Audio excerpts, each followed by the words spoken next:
c'était surtout l'ambiance. L'ambiance, ça veut dire cette ravaya-là, cette réalité-là que un club aussi prestigieux et surtout français vienne en Israël, et pas pour un match de gala, pas pour un trophée des champions ou un match amical, pour un match de Ligue des Champions. C'est quelque chose qui arrive quasiment jamais, très très très très rare.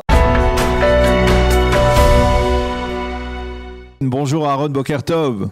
Boker Daniel. Alors la nuit a été courte mais intense, voilà, mais intense après une soirée, on va dire presque mémorable. Même si le Paris Saint-Germain l'a finalement emporté, bien le Maccabi Haïfa n'a pas démérité, n'est-ce pas?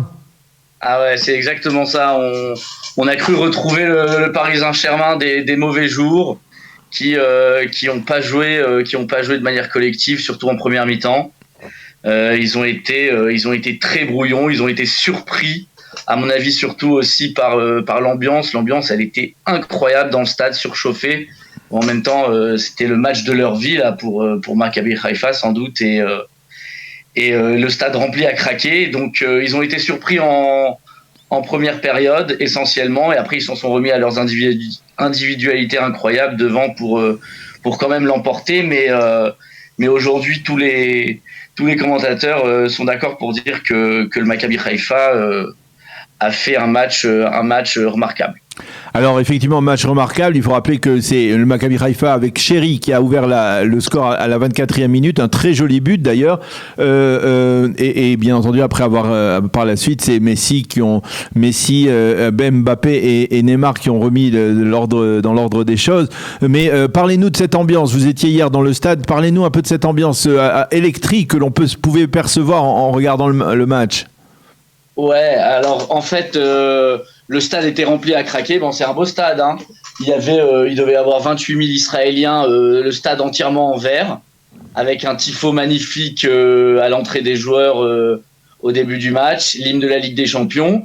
Et puis là, je dois féliciter le fan club du PSG d'Israël qui ont très très bien organisé, même le service de sécurité du PSG qui sont venus. Tout était bien bouclé, ils ont bien organisé. Donc on avait tout le COP sud-ouest qui était entièrement réservé pour la tribune des Parisiens. Et donc voilà, on a essayé de faire le poids contre 28 000 Israéliens. C'était pas évident, mais c'est rarement vu une ambiance aussi belle dans un stade. Ouais, c'était vraiment incroyable. Alors oui, c'est difficile de vous de poser cette question. Votre cœur a balancé pendant toute la rencontre entre, on va dire, une sympathie naturelle pour le Maccabi Haïfa et puis votre adhésion presque inconditionnelle au Paris Saint-Germain. Finalement, la prestation de Maccabi et le résultat, ça vous satisfait d'une certaine manière?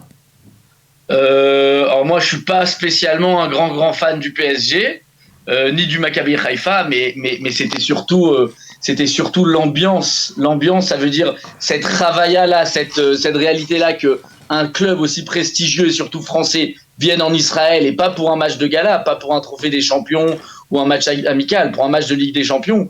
C'était c'est quelque chose qui arrive quasiment jamais, très très très très rare. Donc on s'est retrouvés, voilà, tous les visages de Jérusalem, de Tel Aviv qu'on connaît, les franco-israéliens qui ont fait leur aliyah, les visages qu'on connaît pas forcément mais qu'on croise à la synagogue, etc. On s'est tous retrouvés en tribune, on a même fait Arvit à la mi-temps. Donc c'était ça qui était un peu particulier, c'était vraiment très très sympa et très très particulier. Alors ça c'était pour le Paris Saint-Germain, vous remettrez ça pour on va dire pour Benfica, pour la Juventus? Alors voilà, je pense pas qu'il y aura la même organisation pour la Benfica et pour la Juve, parce que ce qui a intéressé surtout aujourd'hui, hier, c'était le Paris Saint-Germain. Donc c'est pour ça qu'il y avait tellement d'influence de francophones. Maintenant, pour la tribune Haïfa, oui, la tribune Haïfa, de toute façon, chez les Israéliens, c'est des socios inconditionnels, donc eux, ils sont là, quoi qu'il arrive, même pour les matchs même pour les matchs de championnat israéliens. Eh bien, Aaron, merci beaucoup de vous être réveillé de si bon matin, on va dire, pour nous, après avoir passé une nuit raccourcie. Je rappelle que vous êtes l'un des piliers du Lions Club de Jérusalem. On espère qu'il se porte bien, n'est-ce pas? Ouais, tout va bien. Baruch Hashem, on est à plus de 200 inscrits alors qu'on vient de commencer l'année. D'ailleurs, si quelqu'un entend, on cherche un sponsor pour nos maillots. Eh ben si voilà. vous entendez quelqu'un. Alors voilà, le message est passé. Un sponsor pour les maillots du Lions Club de Jérusalem de football. Merci encore à Aaron d'avoir été avec nous ce matin. Bonne journée, à bientôt. Salut Daniel, salut à tous.